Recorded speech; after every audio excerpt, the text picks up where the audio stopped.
너는 나까지 30년을 속인 거야? 준혼의 아들이더라. 이강혁의 목소리가 낮게 갈라지는 순간 채화영의 얼굴에서 처음으로 여유가 사라졌습니다. 방금 전까지도 채화영은 이강혁을 자기 손안에 있는 사람처럼 여기고 있었는데요. 하지만 그 한마디가 터지는 순간 30년 동안 묻혀있던 모든 배신이 한꺼번에 방 안으로 쏟아졌습니다. 채화영은 강준호가 이강혁의 아이라는 걸 알고도 숨겼고 찾아낸 뒤에도 말하지 않았고 심지어 이강혁이 자기 옆에서 오복길 사건까지 덮고 있을 때도 끝까지 입을 다물었던 거예요. 채화영은 잠깐 굳었지만 곧바로 표정을 바꿨습니다. 늘 그랬듯이 먼저 흔들리는 쪽을 누르려 했어요. 이강혁이 지금 어떤 감정인지보다 이 남자가 어디까지 알고 있는지가 더 중요했습니다. 그래서 채화영은 입술을 꾹 다문 채 이강혁을 쏘아봤습니다. 그리고 아주 차갑게 말했죠. 그게 이제 와서 뭐가 중요해? 준호는 내 아들이야. 너랑은 상관없어. 그 말은 해명이 아니었습니다. 잘못했다는 말도 아니었고 미안하다는 말은 더더욱 아니었어요. 오히려 더 잔인한 선긋기였습니다. 채화영에게 강준호는 자신이 낳은 아들이었고 이강혁은 그 사실을 알 필요조차 없는 사람이었습니다. 30년 넘게 옆에 있었어도 위험한 일마다 앞에 세워도 사람을 처리하고 증거를 묻는 순간마다 자기 대신 손을 더럽혔어도 준호의 친부라는 진실만큼은 나눌 가치가 없는 사람으로 본 거죠. 이강혁은 바로 소리치지 않았습니다. 가만히 채화영을 바라봤어요. 그 눈빛이 더 무서웠습니다. 화가 나서 폭발하는 사람보다 너무 오래 속았다는 걸 뒤늦게 깨닫고 마음속에서 뭔가가 완전히 끊어진 사람이 더 조용하거든요. 이강혁은 아주 낮게 되물었습니다. 상관없다고. 그 짧은 말 하나에 채화영의 숨이 멎는 듯 했습니다. 이제 이강혁은 예전처럼 채화영의 변명을 듣고 움직이는 사람이 아니었습니다.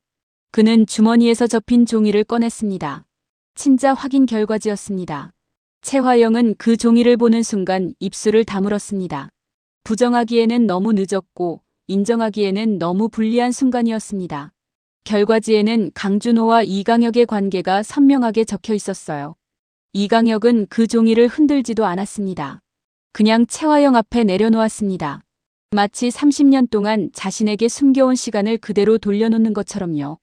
채화영은 끝까지 버티려 했습니다. 내가 아버지 노릇이라도 할 수 있었을 것 같아. 이 말은 너무 채화영다웠습니다. 죄책감을 느끼는 대신 상대의 자격을 먼저 찌르는 방식. 이강혁이 좋은 아버지가 될 수 없다는 말은 맞을지도 모릅니다. 하지만 그 말이 채화영의 죄를 지워주지는 못했습니다. 이강혁은 아버지가 될 기회조차 빼앗겼고 준호는 자기 출생을 알 권리조차 빼앗겼습니다. 그날의 폭발은 갑자기 터진 게 아니었습니다. 전날 밤 이강혁은 강준호가 채화영에게 친부 이야기를 꺼내려다 끝내 삼키는 장면을 문 밖에서 들었습니다. 준호는 묻고 싶었지만 묻지 못했어요. 채화영이 친모라는 사실만으로도 버거웠기 때문입니다. 그런데 그 장면을 듣는 이강혁의 마음은 더 이상했습니다. 강준호의 생년월일, 채화영이 오래전 갑자기 사라졌던 시기, 그리고 비가 오던 밤의 기억이 한꺼번에 떠올랐습니다. 처음에는 밀어내려 했습니다. 설마 아니겠지 싶었어요. 채화영이 아무리 잔인해도 그런 비밀까지 숨겼을까 싶었습니다. 하지만 생각은 멈추지 않았습니다. 채화영은 늘 그랬습니다. 자신에게 필요한 건 잡고 불리한 건 버리고 사람의 마음까지도 계산해서 움직이는 사람이었습니다. 이강혁은 그걸 누구보다 잘 알고 있었는데도 자신만은 예외라고 믿고 있었습니다. 그 믿음이 무너지는 데는 긴 시간이 필요하지 않았습니다. 이강혁은 그날 밤 준호의 입양 기록과 출생 시기를 확인했습니다. 강남봉이 준호를 입양해 키운 사실은 이미 알고 있었습니다. 그러니까 이강혁이 확인하려던 건 준호가 강남봉의 친아들이냐 아니냐가 아니었어요. 진짜 문제는 따로 있었습니다. 준호의 친모가 누구였는지, 그리고 그 시기 채화영 곁에 있었던 남자가 누구였는지였습니다. 기록은 잔인할 정도로 정확했습니다. 날짜가 맞아떨어졌습니다. 채화영이 출산을 감추고 아이를 강남봉과 한영자의 집으로 흘려보낸 듯한 정황도 하나씩 드러났습니다. 그리고 더 끔찍한 건 채화영이 훗날 강준호를 찾아냈다는 점이었습니다. 찾아냈으면 말할 수 있었어요. 적어도 이강혁에게만큼은 말할 수 있었습니다. 하지만 채화영은 말하지 않았습니다. 그건 실수가 아니라 선택이었습니다. 친자 확인 검사를 의뢰한 건 그날 새벽이었습니다. 이강혁은 결과가 나오기 전부터 마음 한쪽에서는 이미 알고 있었어요. 그래도 눈으로 봐야 했습니다. 그리고 채화영에게 직접 묻고 싶었습니다. 혹시라도 채화영이 한 번쯤은 미안하다고 할 줄 알았습니다. 아니, 미안하다는 말까지 바라지 않았습니다. 그럴 수밖에 없었다고, 그때는 어쩔 수 없었다고, 단 한 번만이라도 사람처럼 설명해 주길 바랐습니다. 하지만 채화영은 달랐습니다. 준호는 너랑 상관없어. 그 말 하나로 이강혁은 깨달았습니다. 채화영은 자신에게 아이를 숨긴 게 아니라 자신이라는 사람의 30년을 통째로 지워버린 겁니다. 그리고 그 시간 동안 이강혁은 채화영의 죄를 덮었습니다. 누군가를 압박했고 누군가를 감시했고 위험한 증거를 감췄고 오복길의 죽음까지도 묻어왔습니다. 그게 충성이라고 믿었는데 이제 보니 자신은 자기 아들을 버린 여자를 위해 살고 있었던 거예요. 같은 시각 한영자 집에서도 다른 폭발이 시작되고 있었습니다. 강남봉은 집에 들어서자마자 한영자의 눈을 피했습니다. 그 눈빛 하나로 한영자는 이미 많은 걸 알아챘습니다. 한영자는 강남봉이 준호를 입양해 키운 사실을 알고 있다는 걸 알고 있었습니다. 문제는 그게 아니었습니다. 한영자가 알고 싶은 건 채화영이 준호의 친모라는 사실을 강남봉이 언제 알았는지, 이강혁까지 얽혀있다는 걸 알고도 모른 척했는지, 그리고 오복길 사고 당일 강남봉이 채화영에게 어떻게 불려나갔는지였습니다. 한영자는 소리부터 지르지 않았습니다. 오히려 아주 조용히 물었습니다. 당신 준호가 누구 아이인지 알고 있었어? 강남봉은 바로 대답하지 못했습니다. 그 침묵이 더 큰 답이었습니다. 한영자는 웃었습니다. 그런데 그 웃음은 비웃음도 아니고 냉소도 아니었습니다. 30년 동안 자기 인생을 믿고 살아온 사람이 이제는 무엇부터 의심해야 할지 몰라 흘리는 웃음이었습니다. 강남봉은 준호가 자신의 친아들이 아니라는 사실 때문에 충격받은 사람이 아니었습니다. 그건 이미 알고 있었으니까요. 하지만 준호의 출생 뒤에 채화영이 있었다는 것, 그리고 그 채화영이 오랜 세월 자신과 불륜을 이어가면서도 준호의 진짜 출생을 끝까지 숨겼다는 건 다른 문제였습니다. 강남봉은 그때 처음으로 자신 역시 이용당했다는 걸 느꼈습니다. 채화영에게 그는 사랑도 아니고 동지도 아니고 필요할 때 불러 쓰는 이름 하나였던 거예요. 한영자는 그 모습을 보고 더 분노했습니다. 당신이 준호를 입양한 건 내가 탓하지 않아. 그런데 채화영이 그 아이를 왜 우리 집으로 보내야 했는지, 그걸 알면서도 모른 척한 거면 그건 다른 일이야. 강남봉은 고개를 숙였습니다. 자신도 처음부터 모든 걸 안 건 아니라고 말하고 싶었지만 그 말로 빠져나갈 수 없는 상황이었습니다. 몰랐다면 왜 의심하지 않았는지, 의심했다면 왜 덮었는지, 한영자의 질문은 이미 그곳까지 가 있었습니다. 그날 밤 한영자는 강남봉의 휴대폰을 빼앗지 않았습니다. 대신 더 무서운 선택을 했습니다. 강남봉이 스스로 말하게 만들기로 한 거예요. 오복길 사고 당일 채화영에게 불려나갔던 시간, 그때 받은 통화, 사고 직후 채화영이 먼저 술 취한 사람이라고 단정했던 말까지 전부 종이에 적게 했습니다. 한영자는 감정으로만 움직이지 않았습니다. 강남봉의 입을 증거로 바꾸기 시작한 겁니다. 강남봉은 펜을 잡은 손이 떨렸습니다. 채화영을 지키려는 마음 때문이 아니었습니다. 자신이 쓰는 문장 하나가 자기 인생도 같이 무너뜨릴 걸 알았기 때문입니다. 한영자는 그 떨림을 보고도 멈추지 않았습니다. 써요. 당신이 양심이 있다면 준호한테 최소한 이것만큼은 남겨야죠. 준호 이름이 나오자 강남봉의 얼굴이 더 무너졌습니다. 친아들이 아니어도 아들이었습니다. 그래서 더 괴로운 거였습니다. 입양해서 키운 아이에게 자신이 어떤 어른으로 남을 것인지 그 질문이 강남봉 앞에 놓였습니다. 다음 날 아침 채화영은 이미 움직이고 있었습니다. 이강혁의 눈빛이 변한 걸 채화영은 놓치지 않았습니다. 30년을 함께한 사람입니다. 이강혁이 말없이 돌아섰을 때 채화영은 그 침묵을 그냥 넘기지 않았어요. 그래서 먼저 손을 썼습니다. 이강혁이 오복길 사고 증거를 움직이기 전에 그 증거가 이강혁 단독 범행처럼 보이게 만드는 작업이 시작됐습니다. 채화영은 여전히 빠르고 잔인했습니다. 자신을 배신할 사람이라면 먼저 범인으로 만들어버리는 사람이니까요. 채화영은 이강혁이 오래전부터 관리하던 사람들을 불렀습니다.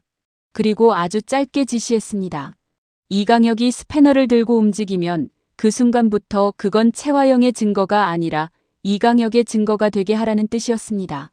말은 짧았지만 방향은 분명했습니다. 오복길 사건의 진실을 밝히는 물증을 이강혁을 묶는 족쇄로 바꾸려는 계산이었습니다. 채화영은 여기서 더 끔찍한 수를 둡니다. 이강혁 이름으로 된 오래된 창고 계약서를 꺼내고 그 창고 근처 CCTV 기록 일부를 조작하게 했습니다. 스패너가 처음부터 이강혁 물건이었던 것처럼 만들려 한 겁니다. 단순히 증거를 빼앗는 수준이 아니었습니다. 이강혁이 입을 열기 전에 이강혁을 오복길 사건 단독 범인으로 고정시키려는 심리전이었습니다. 그런데 채화영이 모르는 게 하나 있었습니다. 이강혁도 이제 채화영처럼 생각하기 시작했다는 겁니다. 예전에 이강혁은 채화영이 시키는 일을 처리하는 사람이었지만 지금은 채화영이 어떤 식으로 배신자를 묻어버리는지 누구보다 잘 아는 사람이었습니다. 그러니 진짜 스패너를 손에 들고 그대로 움직일 리 없었어요. 이강혁은 이미 전날 밤 장미 쪽으로 연락을 넣었습니다. 직접 장미를 믿은 건 아니었습니다. 오장미가 오복길의 딸이기 때문에 그리고 강백호가 그 옆에 있기 때문에 선택한 길이었어요. 이강혁은 자신이 경찰에 가서 모든 걸 말한다고 끝날 일이 아니라는 걸 알고 있었습니다. 자신은 이미 죄가 많았습니다. 자기 입만으로는 채화영을 잡을 수 없고 오히려 채화영이 자신을 단독 범인으로 밀어붙일 게 뻔했습니다. 그래서 물증을 먼저 빼야 했습니다. 여기부터는 진짜 놓치시면 안 돼요. 이 다음이 핵심이거든요. 이강혁이 장미에게 넘기려 한 건 스패너 하나가 아니었습니다. 친자 확인 결과지만도 아니었어요. 그보다 더 중요한 건 채화영이 자신을 버릴 때 어떤 식으로 움직일지 그 패턴 자체였습니다. 이강혁은 채화영의 배신을 예상하고 있었고 그 배신을 역으로 증거로 만들 생각이었습니다. 그래서 진짜 스패너는 이미 백호 쪽에 넘어갔고 이강혁이 들고 다닌 건 겉모양만 비슷한 물건이었습니다. 오장미는 그 물건을 받아들고 한참 아무 말도 못했습니다. 오복길의 마지막 밤이 손바닥 위에 올라온 느낌이었습니다. 아버지가 죽던 날 아무도 제대로 말해주지 않았던 진실이 이제야 조금씩 형태를 갖추는 것 같았어요. 장미는 분노보다 먼저 숨이 막혔습니다.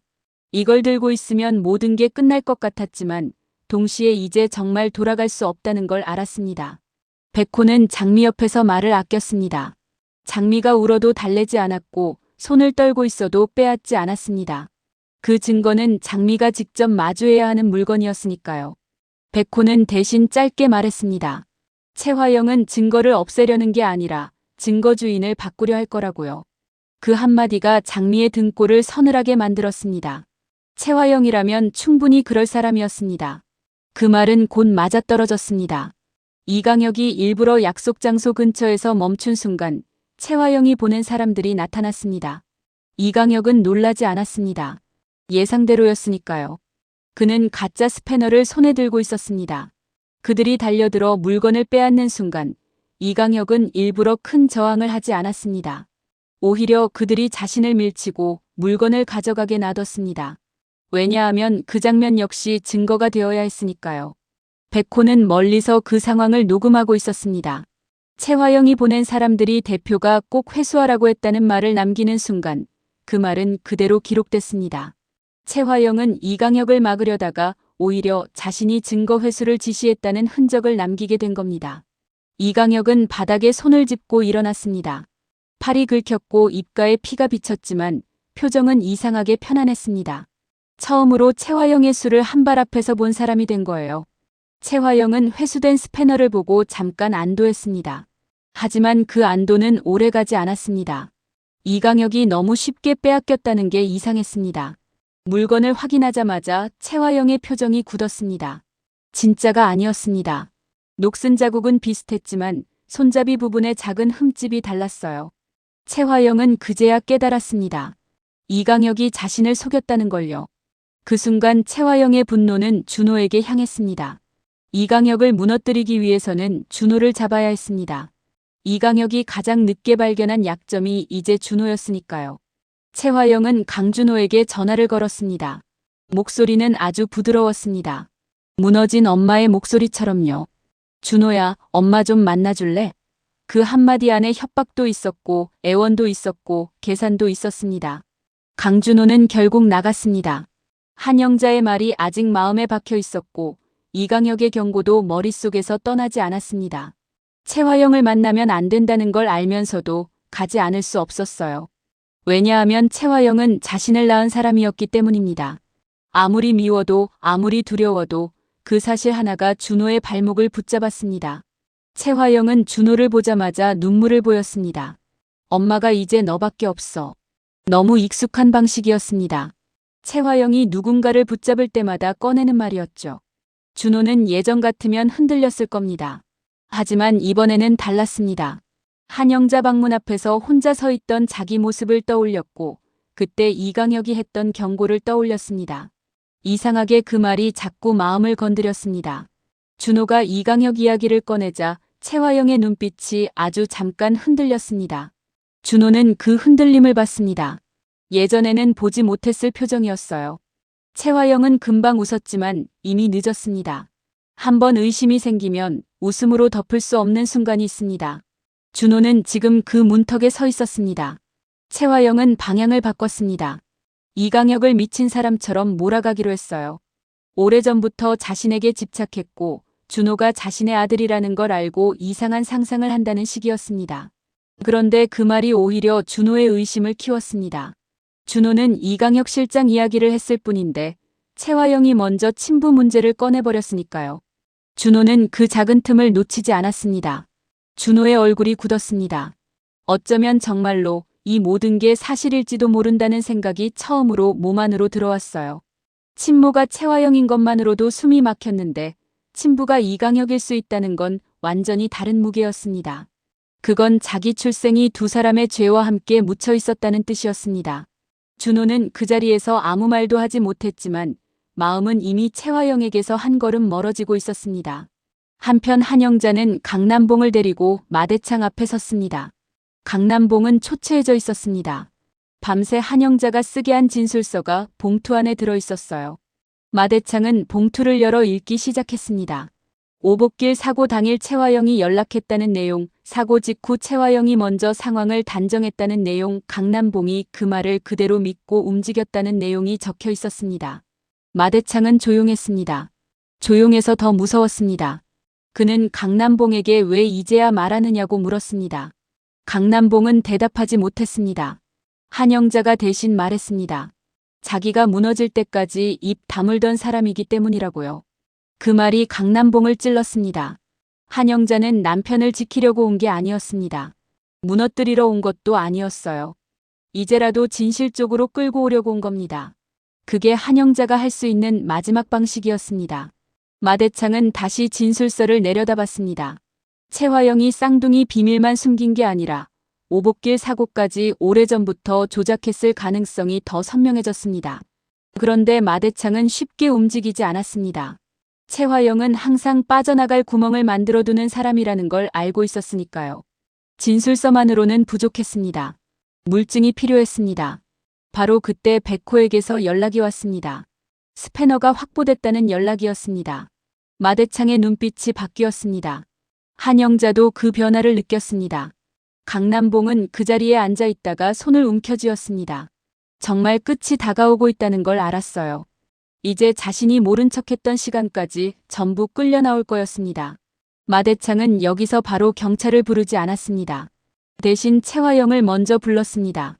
체포시키기 전에 스스로 무너질 말을 하게 만들려는 판이었습니다. 채화영은 늘 빠져나갔습니다. 눈물로 빠져나갔고 거짓말로 빠져나갔고 다른 사람에게 죄를 넘기며 빠져나갔습니다. 그래서 이번에는 입을 열게 만들어야 했습니다. 채화영은 마대창의 호출을 받고 망설였습니다. 이미 집에서 쫓겨난 상태였고 대표 자리도 잃었습니다. 그런데 마대창이 다시 부른다는 건 기회일 수도 있었습니다. 채화영은 그렇게 생각하고 움직였습니다. 아직 자신에게 준호가 있다고 믿었기 때문입니다. 준호가 마음만 흔들려주면 마대창도 완전히 등을 돌리지는 못할 거라고 계산했죠. 하지만 마대창 앞에 들어선 순간 채화영은 뭔가 잘못됐다는 걸 느꼈습니다. 한영자가 있었고 강남봉이 있었고 백호가 있었습니다. 그리고 조금 뒤에 오장미가 들어왔어요. 장미의 손에는 봉투가 들려 있었습니다. 채화영은 그 봉투를 보는 순간 알아챘습니다. 스패너였습니다. 진짜가 거기 있었어요. 채화영은 곧바로 표정을 바꿨습니다. 그게 뭐냐고 묻는 목소리는 태연했습니다. 하지만 장미는 이제 그 태연함에 속지 않았습니다. 장미는 봉투를 내려놓으며 아버지의 마지막 밤을 덮었던 물건이라고 말했습니다. 채화영은 비웃듯 증거도 없이 그런 말하지 말라고 했지만 장미는 더 이상 소리치지 않았습니다. 오히려 조용했습니다. 그 조용함이 채화영을 더 불안하게 만들었습니다. 백호가 녹음 파일을 틀었습니다. 채화영이 보낸 사람들이 가짜 스패너를 회수하던 목소리였습니다. 대표가 꼭 회수하라고 했다는 말이 방 안에 울렸습니다. 채화영은 바로 이강혁이 꾸민 일이라고 몰아갔습니다. 예상했던 답이었습니다. 백호는 그 말을 기다린 사람처럼 다음 기록을 꺼냈습니다. 이강혁이 일부러 남겨둔 통화 기록이었습니다. 채화영이 이강혁의 움직임을 막으라고 지시한 흔적이 짧게 흘러나왔습니다. 채화영의 눈빛이 처음으로 흔들렸습니다. 마대창은 그 순간에도 소리치지 않았습니다. 오히려 아주 낮게 이강혁이 배신했느냐고 물었습니다. 그 말이 채화영을 찔렀습니다.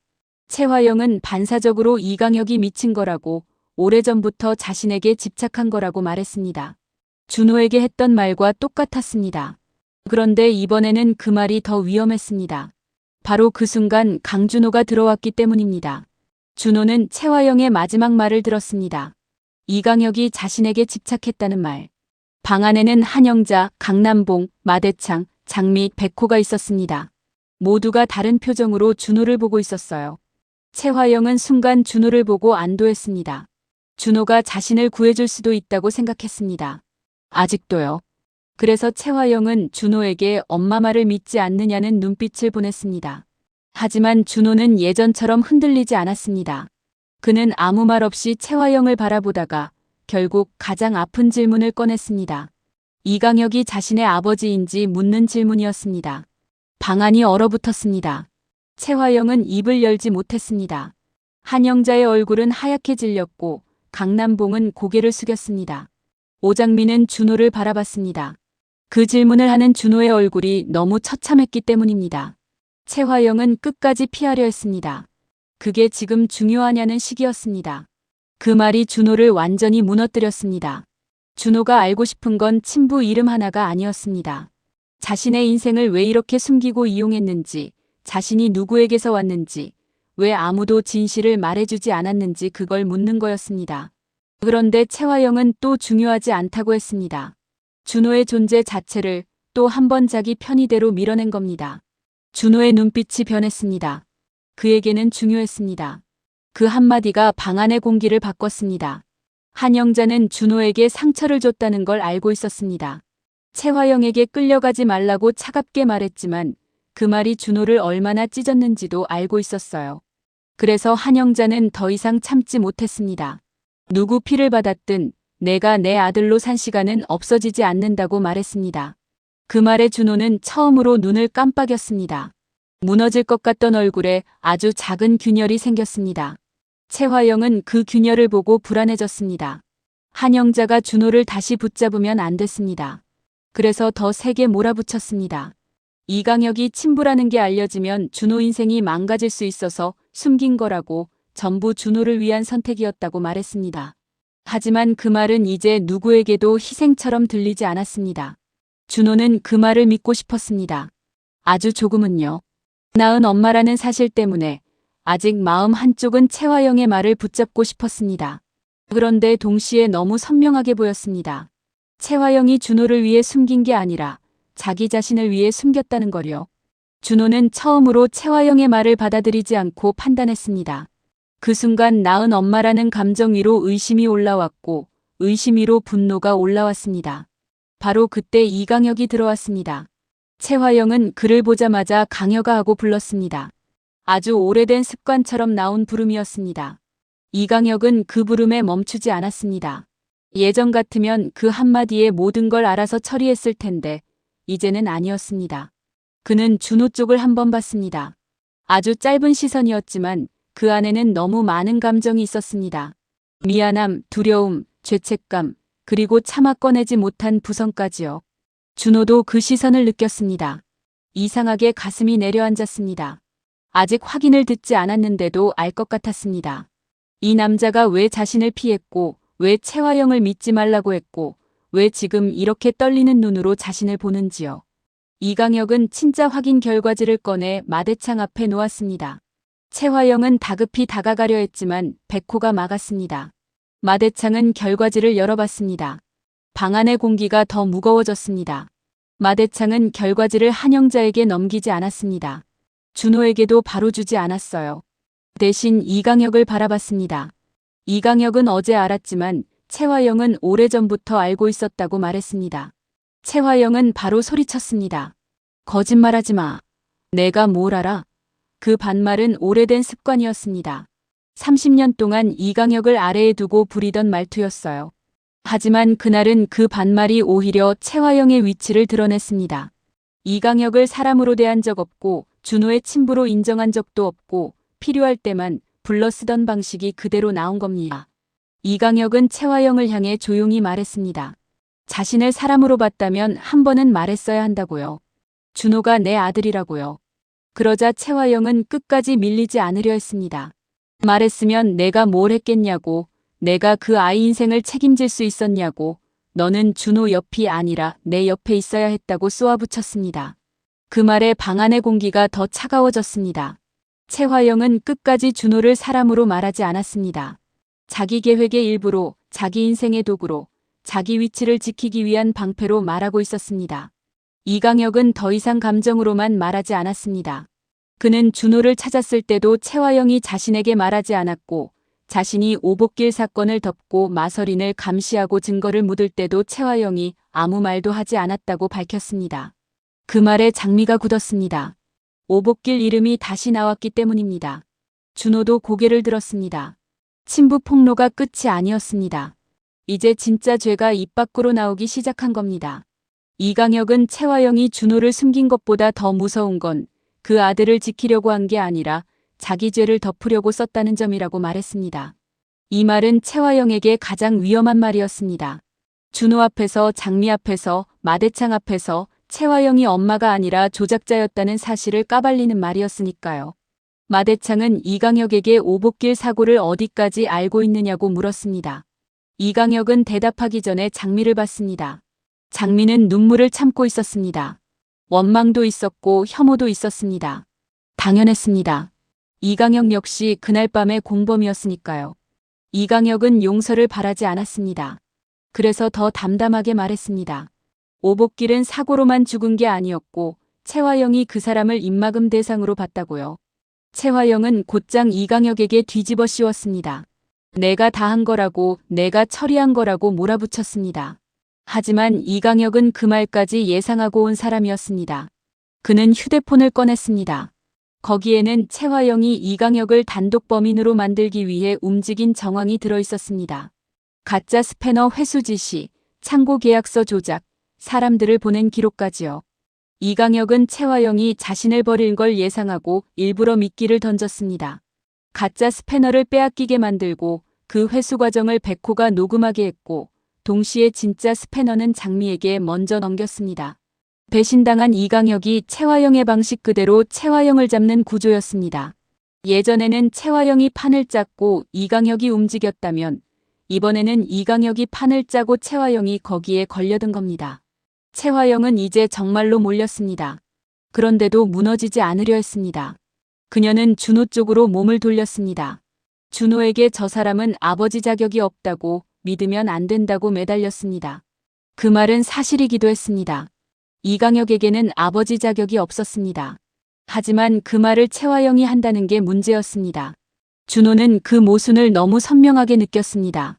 준호는 이강혁이 아버지 자격이 없는 건 맞지만 채화영에게 엄마 자격이 있었느냐고 되물었습니다. 그 질문 하나가 채화영을 얼어붙게 만들었습니다. 준호가 자신에게 이렇게 직접 칼을 겨눌 줄은 몰랐던 겁니다.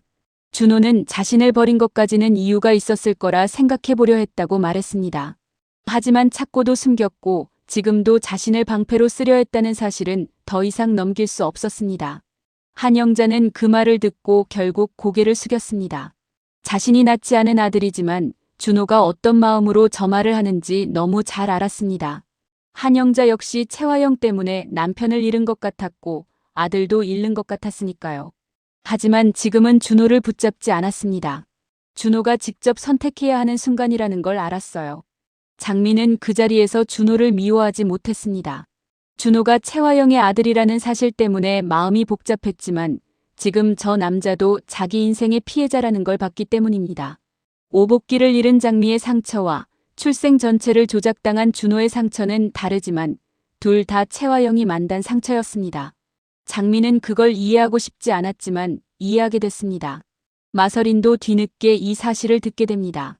처음에는 준호 친부 폭로를 오장미와 준호 사이를 흔드는 카드처럼 생각한 적도 있었습니다. 오장미에게 마음이 기울어진 준호를 보며 질투했고 채화영이 나쁘다는 걸 알면서도 30년을 키워준 엄마라는 사실 때문에 마음이 갈라져 있었죠. 그런데 이강혁이 직접 모든 걸 밝히고 채화영이 준호까지 도구로 삼았다는 사실이 드러나자 마서린의 질투가 처음으로 부끄러움으로 바뀝니다. 자신도 모르게 채화영의 방식으로 누군가를 흔들려 했다는 걸 깨닫게 된 거예요. 마서린은 따로 채화영을 찾아갑니다. 아직도 채화영을 완전히 끊지 못한 마음이 있었습니다. 30년을 엄마라고 부른 사람입니다. 피 한 방울 섞이지 않았다는 사실을 알아도 마음이 하루아침에 잘리진 않아요.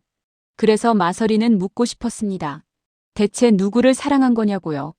채화영은 또 자신이 마서린을 살리려고 했다고 말했습니다. 하지만 그 말은 더 이상 마서린에게 닿지 않았습니다. 마서린은 처음으로 채화영이 늘 자신만 살렸다는 걸 입 밖으로 꺼냈습니다. 그 말은 채화영에게 준호의 말보다 더 아팠습니다. 마서린만큼은 자신이 키웠고 자신이 만든 딸이라고 믿었으니까요. 그런데 그 딸마저 자기에게 등을 돌리기 시작했습니다. 채화영은 그때 진짜로 외로움을 느꼈습니다. 하지만 그 외로움조차 반성으로 가지 않았습니다. 채화영은 여전히 생각했습니다.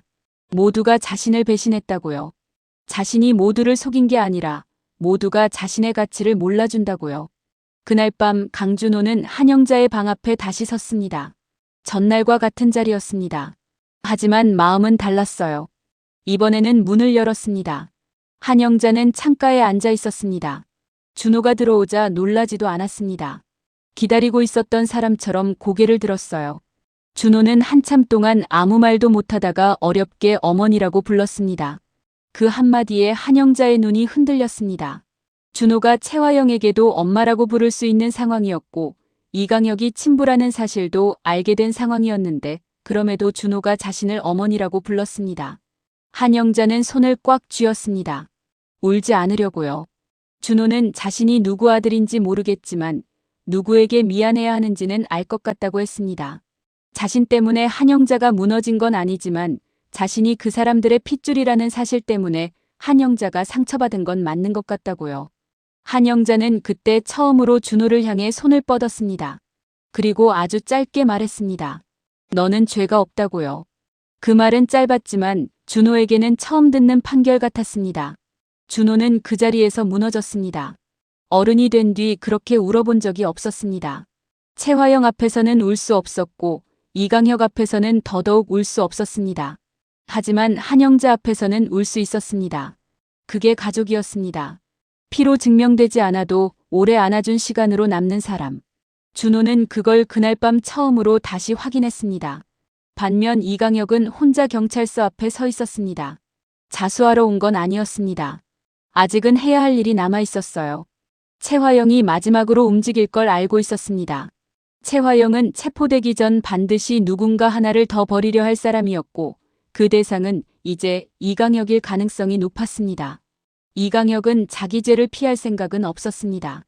다만 채화영에게 모든 걸 덮어쓴 채 끌려갈 생각도 없었습니다. 그래야 준호에게 최소한의 진실이라도 남길 수 있으니까요. 이강혁은 경찰서에 바로 들어가지 않고 먼저 오복길 사건 당시 채화영과 나눈 오래된 녹음 파일을 복구 의뢰했습니다. 파일 일부는 손상돼 있었지만 사고 직후 채화영이 먼저 상황을 단정하는 목소리만큼은 살아났습니다. 강남봉의 진술과 스패너, 그리고 채화영의 음성이 연결되는 순간이었습니다. 이강혁은 그 자료를 보며 한참 동안 앉아 있었습니다.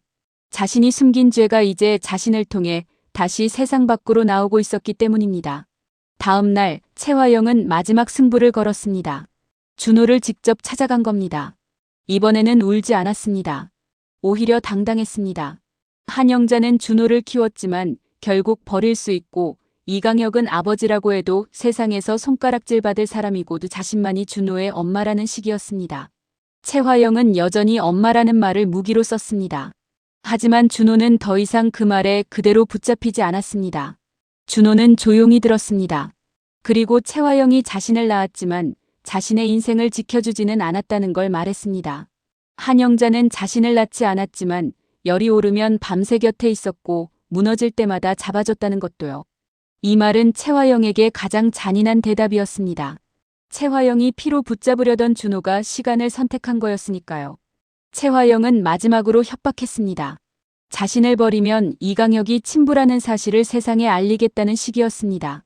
예전 같으면 준호는 그 말에 흔들렸을 겁니다. 하지만 이제는 아니었습니다. 준호는 오히려 먼저 말하겠다고 마음먹었습니다. 자신은 그 사람들의 죄를 이어받지 않겠다고요. 준호의 목소리는 떨렸지만 무너지지는 않았습니다. 최화영은 그 순간 준호를 잃었다는 걸 알았습니다. 마대창은 조용히 모든 자료를 넘기기 시작했습니다. 진짜 스패너 강남봉의 진술서, 이강혁이 확보한 통화 녹음, 백호가 녹음한 증거 회수 정황, 그리고 최화영이 이강혁을 단독 범인으로 만들려 했던 문서까지. 하나씩 보면 별것 아닌 조각처럼 보였지만 이어붙이면 한 방향을 가리켰습니다. 최화영. 모든 선이 결국 최화영에게 돌아가고 있었습니다. 오장민은 경찰서에서 스패너를 넘기기 전 잠시 멈췄습니다. 백호가 옆에 있었습니다. 장민은 아버지가 이걸 보면 뭐라고 했을지 작게 물었습니다. 백호는 바로 대답하지 못했습니다. 오복기를 직접 알지는 못하지만 장미가 어떤 대답을 듣고 싶은지는 알 것 같았습니다. 그래서 이제 그만 울고 내 삶을 살아라. 그렇게 말씀하셨을 것 같다고 답했습니다. 장미는 그 말을 듣고 겨우 숨을 내쉬었습니다. 마지막 폭발은 경찰서에서 터졌습니다. 최화영이 조사를 받기 위해 들어오던 순간 이강혁도 함께 들어왔습니다. 최화영은 그를 보고 비웃었습니다. 이제라도 내가 혼자 한 거라고 말하라는 식이었습니다.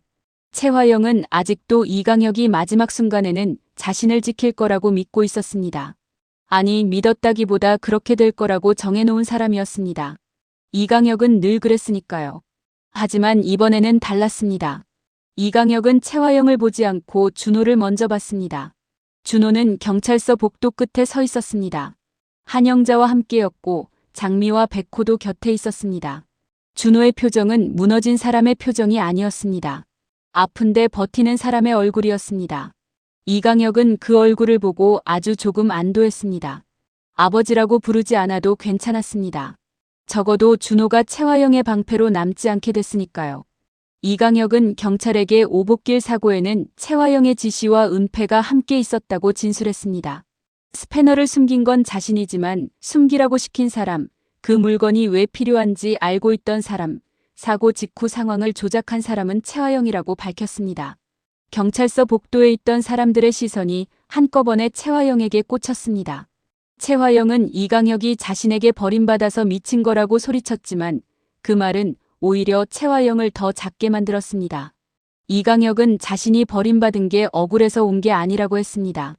최화영이 자기 아들까지 버려놓고 그 아이 인생까지 자기 죄에 묶으려 했기 때문에 온 거라고요. 준호의 눈빛이 흔들렸습니다. 이강혁이 처음으로 자신을 아들이라고 말했습니다. 하지만 그 말은 따뜻한 고백이 아니었습니다. 죄인이 남기는 마지막 진술에 가까웠어요.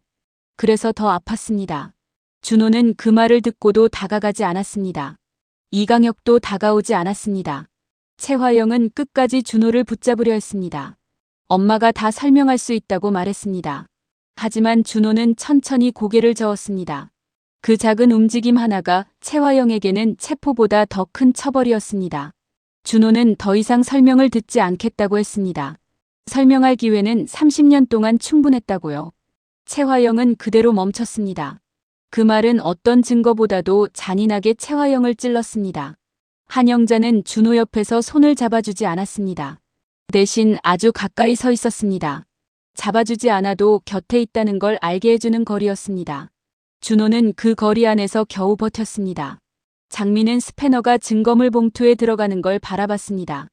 그 순간 아버지의 죽음이 완전히 치유되는 건 아니었지만 적어도 누군가의 거짓말 속에 묻혀있지는 않게 됐습니다. 마서리는 뒤늦게 경찰서에 도착했습니다. 채화영이 끌려가는 모습을 보면서도 바로 울지 않았습니다. 이상하게 눈물이 나오지 않았어요. 30년 동안 엄마라고 믿었던 사람이 무너지는 장면인데 마음 한쪽은 비어 있었고 다른 한쪽은 무서웠습니다. 자신도 한때 채화영처럼 누군가의 마음을 이용하려 했다는 사실이 떠올랐기 때문입니다. 특히 준호를 흔들려고 친부 카드를 생각했던 자신이 부끄러웠습니다. 채화영은 경찰에게 붙잡히면서도 마지막까지 이강혁을 노려봤습니다. 내가 나를 배신하냐는 눈빛이었습니다.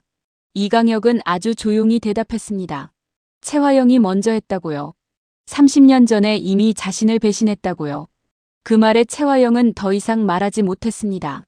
이강혁이 처음으로 채화영보다 정확한 말을 한 순간이었습니다. 마대창은 멀리서 그 장면을 지켜봤습니다. 드림가의 이름, 체면, 권력, 후계. 그 모든 것보다 오래 묻어둔 진실이 결국 더 강했습니다. 마대창은 준호를 받고 장미를 받고 마서린을 받습니다. 이 집안에서 가장 많이 다친 사람들이 이제야 각자 자기 자리로 돌아가려 하고 있었습니다. 하지만 아직 끝난 건 아니었습니다. 채화영이 무너졌다고 해서 모든 죄가 바로 밝혀지는 건 아니니까요. 오복길 사고의 정확한 밤, 정숙희의 몸이 기억하는 공포, 그리고 이강혁이 아직 다 말하지 않은 이름들이 남아 있었습니다. 이강혁은 조사를 받기 전 준호 앞에 잠시 섰습니다. 둘 사이에 아무도 없었지만 이상하게 아무 말도 쉽게 나오지 않았습니다. 이강혁은 아버지라고 부르라고 말하지 않았습니다. 그럴 자격이 없다는 걸 누구보다 잘 알고 있었어요. 대신 준호의 인생에서 자신을 지워도 되지만 채화영의 죄까지 짊어지지는 말라고 했습니다. 준호는 한참 동안 이강혁을 바라보다가 그건 자신이 정하겠다고 답했습니다. 차갑지만 필요한 말이었습니다. 이강혁은 고개를 끄덕였습니다. 그 정도면 됐습니다. 그날 밤 한영자는 집으로 돌아와 강준호 방 앞에 섰습니다. 전날에는 문을 열지 못했지만 이번에는 문을 두드렸습니다. 준호가 문을 열었습니다. 한영자는 아무 말 없이 밥 먹자고 했습니다. 거창한 용서도 눈물의 화해도 아니었습니다. 그냥 밥 먹자는 말. 이상하게 그 말이 준호를 더 울컥하게 만들었습니다. 집이 다시 시작되는 말 같았거든요. 오장민은 오복길 사진 앞에 섰습니다. 아빠를 찾았다고 아직 끝난 건 아니지만 이제 묻히지는 않을 거라고 말했습니다. 더 많은 말을 하고 싶었지만 나오지 않았습니다. 백호는 뒤에 서 있었습니다. 장미의 얼굴은 조금 달라져 있었습니다. 복수를 끝낸 얼굴이 아니라 이제 진짜 싸움을 시작하려는 얼굴이었습니다. 채화영은 유치장 안에서 혼자 앉아 있었습니다. 그녀는 여전히 자신이 졌다고 생각하지 않으려 했습니다. 이강혁이 배신했고 준호가 흔들렸고 한영자가 판을 깔았고 장미가 증거를 들고 왔기 때문에 이렇게 된 거라고 생각했습니다. 끝까지 자신이 만든 죄를 보지 않았어요. 그래서 더 무서웠습니다. 채화영 같은 사람은 무너져도 바로 반성하지 않습니다. 오히려 자신을 무너뜨린 사람들의 약점을 다시 찾습니다. 그리고 채화영은 하나를 떠올렸습니다. 아직 이강혁이 다 말하지 않은 이름이 있었습니다. 오복길 사고 당일 스패너를 숨긴 사람은 이강혁만이 아니었습니다. 그날 밤 현장 근처에 있던 또 다른 사람이 있었습니다. 채화영은 그 이름을 알고 있었고 이강혁도 알고 있었습니다. 그 이름이 밖으로 나오는 순간 드림가는 한 번 더 뒤집힐 수 있었습니다. 채화영은 유치장 안에서 아주 작게 웃었습니다. 밖에서는 모든 사람이 끝났다고 생각하고 있겠지만 채화영은 아직 마지막 패를 쥐고 있다고 믿고 있었습니다. 문제는 그 패가 누구를 살릴 카드인지 아니면 채화영 자신까지 완전히 태워버릴 불씨인지 아무도 모른다는 거였습니다. 준호는 그날 밤 잠들지 못했습니다. 친부가 이강혁이라는 사실은 머리로는 받아들였지만 마음으로는 아직 닿지 않았습니다.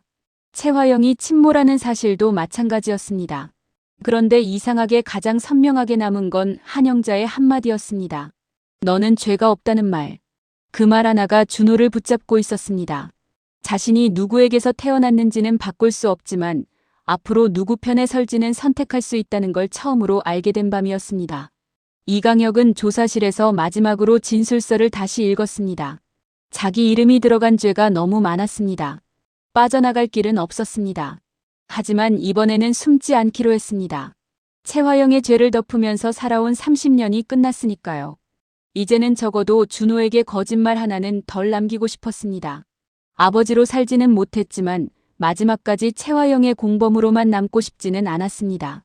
다음 날 아침, 백호는 장미에게 짧게 말했습니다. 이강혁의 진술이 시작됐고 채화영이 더 이상 오복길 사건을 단순 사고로 밀어붙이기는 어려워졌다고요. 장미는 눈을 감았다가 떴습니다. 그 말이 기쁘지 않았습니다. 오히려 더 무거웠습니다.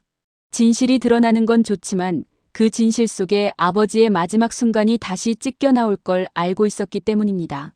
백호는 장미가 더 무너지지 않게 옆에서 잡아주려 했지만 장미는 이제 혼자 서려고 했습니다. 오복길의 딸로, 오장미로, 그리고 더 이상 채화영의 거짓말에 끌려다니지 않는 사람으로요. 장미는 조용히 말했습니다. 이제 진짜 시작이라고요. 그 말에는 분노만 있는 게 아니었습니다. 두려움도 있었고 각오도 있었습니다. 그리고 드디어 아버지의 이름을 제대로 돌려놓겠다는 마음도 있었습니다. 이 이야기에서 가장 무서운 건 친부가 이강혁이라는 사실이 아닙니다.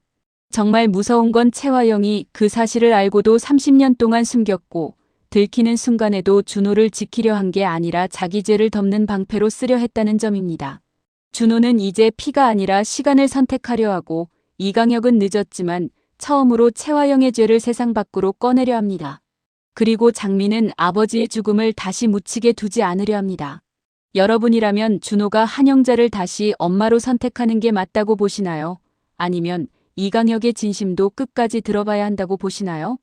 그리고 이강혁이 아직 말하지 않은 마지막 이름, 그 사람이 나오면 채화영은 정말 빠져나갈 수 없게 될까요?